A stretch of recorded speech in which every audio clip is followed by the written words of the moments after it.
It's so different. People didn't expect, you don't expect something to occur at a movie theater. It's kind of, the assumption is it's a safe place.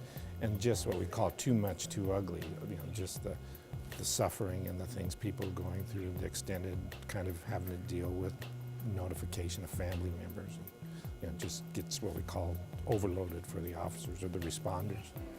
And part of the problem is, as a country, we've never really prepared for it. You know, we talk about it, so then if the incident happens and if the department hasn't prepared, they engage in a reactive mode. You know, example, in Colorado, I was on scene at Columbine, so when that first happened, we weren't prepared for that. So there was a lot of lessons learned that we translated over to the Aurora theater shooting.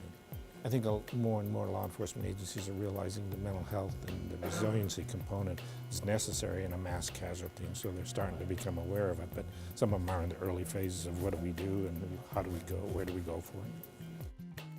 Well, I think the presentation was nicely framed to have law enforcement officers and executives begin better understanding the role of psychiatry with first responders and the importance of not just providing support to a community who's grieving and struggling with a catastrophic event, but also those first responders that are doing everything possible to stand in harm's way and to bring resolution and bring comfort to those survivors, is that they also are suffering. Well, I think it helps us to know the enormity of the event from the people that were there and how it was involved with that. And I think it probably supports the need that we need to plan ahead, look forward. No one wants to have events like this happen, but certainly when they do happen, to know that others have experienced it and maybe learn from those experiences to be able to be better prepared in our own communities.